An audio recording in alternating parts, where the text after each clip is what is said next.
अस्सलाम वालेकुम students, welcome to bio with Neela. Class 10 का टॉपिक जो मेरी इस वीडियो में स्टार्ट करने लगे वो पोल्यूशन का टॉपिक है। बेसिकली बेटा जो हम लोग एनवायरनमेंट वाला चैप्टर पढ़े, हम लोगों ने एसिड रेन तक लास्ट वीडियो जो थी वो डिस्कस की थी। उसके बाद आपकी बुक में ही दो तीन ऐसे पॉइंट्स हैं, ये जो दो तीन ऐसे टॉपिक्स हैं जो कि बहुत ईजी हैं। ठीक है, इस वजह से हम डायरेक्ट पोल्यूशन वाले टॉपिक पे ही आ जाते हैं। स्टार्ट करते हैं, बिस्मिल्लाहिर्रहमानिर्रहीम। पोल्यूशन जो है हमारे पास आपकी बुक में जो है इसकी डेफिनेशन मेंशन है। एक तो पहले पोल्यूशन की डेफिनेशन मेंशन है, फिर उसके बाद पोल्यूटेंट्स क्या होते हैं और दो टाइप्स पोल्यूटेंट्स की बताई गई हैं जो कि एक एक्स्ट्रा इन्फॉर्मेशन के तौर पे ब्लू बॉक्स में मेंशन है। पहले सबसे पहले पोल्यूशन के बारे में बताते हैं। पोल्यूशन कहते हैं हमारे पास any undesirable change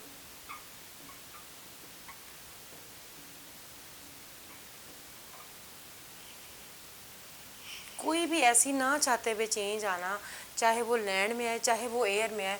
any undesirable change in land और एयर और water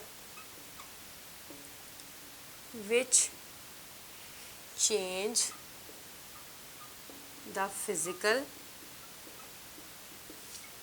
chemical and biological composition of either land or air। बेटा जी पोल्यूशन का मतलब होता है कोई भी ऐसी अनडिज़ायरेबल चेंज। अनडिज़ायरेबल का मतलब होता है जिसको ना चाहा जाए कि वो चेंज आए, चाहे वो हवा में आए, चाहे वो पानी के अंदर आ रही है, चाहे वो ज़मीन पे आ रही है, जो कि एयर की कंपोजिशन को, चाहे वो बायोलॉजिकल कंपोजिशन है, फिजिकल है या केमिकल कंपोजिशन को चेंज कर रही है। एग्जाम्पल, अगर एयर में ऑक्सीजन की कंसनट्रेशन 21% है तो इसमें कार्बन डाइऑक्साइड वगैरह ज़्यादा हो रहा है। अभी हम लोग सारे पोल्यूशन डिस्कस करेंगे। तो हमारे पास क्या होता है कि ऐसी अनडिज़ायरेबल चेंज जो चाहे हवा में चाहे पानी में आ रही है, जिसकी वजह से वो अनफिट हो जाती है, चाहे वो लैंड है चाहे वो वाटर है, और जिससे पूरी की पूरी उस एयर की कंपोजिशन चेंज हो गई है, फिजिकल प्रॉपर्टीज़ चेंज हो गई हैं, उसको कहा जाता है पोल्यूशन। ठीक है जी, पोल्यूशन जो होती है ये ना चाहने वाली वो चेंज है जो कि फिर और ऑटोमेटिकली आ जाती है। पोल्यूशन जिस वजह से कॉज होती है उनको पोल्यूटेंट्स कहा जाता है। पोल्यूटेंट्स कहते हैं ऐसे तमाम केमिकल्स को जो कि बेसिकली पोल्यूशन कॉज करते हैं, उनको पोल्यूटेंट्स कॉज कहा जाता है। पोल्यूटेंट्स हमारे पास क्या चीज़ है? पोल्यूटेंट्स वो तमाम केमिकल्स हैं, those chemicals actually which cause pollution, उनको पोल्यूटेंट्स कहा जाता है। ठीक है जी, हमारे पास अब मिसाल के तौर पे आप लोग एयर पोल्यूशन की बात करो, हवा में जो पोल्यूशन हो रही है, कार्बन डाइऑक्साइड वैसे तो हवा में मौजूद है, मगर अगर वो एक्स्ट्रा कार्बन डाइऑक्साइड हवा में जा रही है तो वो पोल्यूटेंट कहलाएगी। ठीक है, तो पोल्यूटेंट्स कहते हैं ऐसे तमाम चीज़ों को या ऐसे तमाम केमिकल्स को, ऐसी तमाम वजूहात को जो कि पोल्यूशन कॉज कर रही होती है, उनको पोल्यूटेंट्स कहा जाता है। फिर उसके बाद हमारे पास there are two types of pollutants. एक होते हैं जी हमारे पास डिग्रेडेबल और एक होते हैं नॉन डिग्रेडेबल, जिनको हम लोग बायोडिग्रेडेबल भी लिख सकते हैं, biodegradable and non biodegradable. Basically बेटा जी डिग्रेड कहते हैं ख़त्म होने को, डिकम्पोज होने को, और हमारे पास जो बायो का मतलब होता है लाइफ। ठीक है, बायोडिग्रेडेबल ऐसे पोल्यूटेंट्स हैं जो कि वक्त के साथ आहिस्ता आहिस्ता ख़त्म हो जाते हैं, उनको बायोडिग्रेडेबल पोल्यूटेंट्स कहा जाता है। और ऐसे तमाम पोल्यूटेंट्स जो कि ख़त्म नहीं होते, वहीं पर एज इट इज़ ही मौजूद रहते हैं एनवायरनमेंट में, उनको नॉन बायोडिग्रेडेबल कहा जाता है। देखिए बेटा, सबसे कॉमन एग्जांपल आप लोगों ने बहुत दफ़ा सुनी होगी, नॉन बायोडिग्रेडेबल की एग्जांपल आ जाती है हमारे पास प्लास्टिक या शॉपिंग बैग। ठीक है, आजकल गवर्नमेंट लेवल पे भी हमारे मुल्क में भी यही हो रहा है कि प्लास्टिक बैग्स के, पॉलीथीन बैग्स के जो यूज़ को कम से कम किया जा रहा है। क्यों?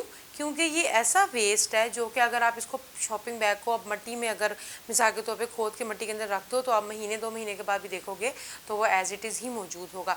इवन जब आप इन पॉलीथीन बैग्स को जलाते हो तो इसमें से एक तो गैस भी रिलीज़ होती है, प्लस वो ख़त्म नहीं होता, ख़त्म होने के बावजूद वो फिर एक छोटा सा लम्प सा बन जाता है, उसमें आ जाते हैं, कन्वर्ट हो जाते हैं। तो ये ऑटोमेटिक ये ऐसी चीज़ है, ऐसे केमिकल से मिलकर बना जो कि डिग्रेड नहीं होता। ठीक है जी, चाहे पानी में चला जाए, पानी में एज इट इज़ रहता है ये हमारे पास। और इसके बरक्स अगर आप कागज़ यूज़ कर रहे हो तो कागज़ को आप जलाओ तो वो राख में कन्वर्ट हो जाता है इजीली।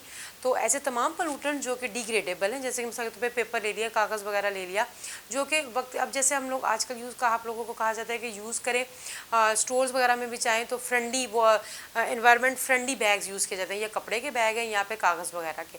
तो वो सारे हमारे पास क्या हैं, एग्जांपल बता रही हूँ, वो पोलूटेंट्स में, अगर वो पोलूटेंट्स में आ रहे हैं, वैसे तो वो पोलूटेंट्स में नहीं है तो वो डिग्रेडेबल है। नॉन बायोडिग्रेडेबल में मैंने आपको एग्जांपल दे दी शॉपिंग बैग या प्लास्टिक्स की, जो कि हमारे पास वक्त के साथ ख़त्म नहीं होते, वो एज इट इज़ रहते हैं, ठीक है, तो ये नॉन बायोडिग्रेडेबल। तो आज का जो हमारा टॉपिक है वो पोल्यूशन का है। पोल्यूशन किसको कहा जाता है? कोई भी इन्वायरमेंट में जो अनडिज़ायरेबल चेंज आ रही है वो पोल्यूशन है। उसके बाद पोल्यूशन किस वजह से होती है? पोल्यूटेंट्स की वजह से होती है। वो तमाम केमिकल्स जो कि पोल्यूशन कॉज कर रहे हैं उनको पोल्यूटेंट्स कहा जाता है। जिसके आगे से फर्दर दो टाइप्स आ जाती हैं, डिग्रेडेबल और नॉन बायोडिग्रेडेबल। डिग्रेडेबल जो कि वक्त के साथ आहिस्ता आहिस्ता डिकम्पोजर्स उसको डिकम्पोज करते हैं, वो ख़त्म हो जाती हैं, जबकि नॉन बायोडिग्रेडेबल जो कि वक्त के साथ डिकम्पोज नहीं होते, वो मौजूद ही रहते हैं हमारे एनवायरनमेंट में, चाहे वो अपनी शेप चेंज करें मगर वो स्टिल मौजूद रहते हैं। ये आज का हमारा टॉपिक है। नेक्स्ट वीडियो में हम इंशाल्लाह ताला पोल्यूशन स्टार्ट करेंगे। सबसे पहले एयर पोल्यूशन आपकी बुक में मेंशन है, वो डिस्कस करेंगे, उसके कॉजेज़ क्या हैं और फिर उसके बाद उसका कंट्रोल कैसे है, सारा कुछ, और उसका अफेक्ट क्या होता है एनवायरनमेंट के ऊपर, ये सारा इंशाल्लाह डिस्कस करेंगे। आई होप कि आप लोगों को आज का टॉपिक समझ आ गया होगा। नेक्स्ट वीडियो तक के लिए अल्लाह हाफिज़, दुआओं में याद रखिएगा।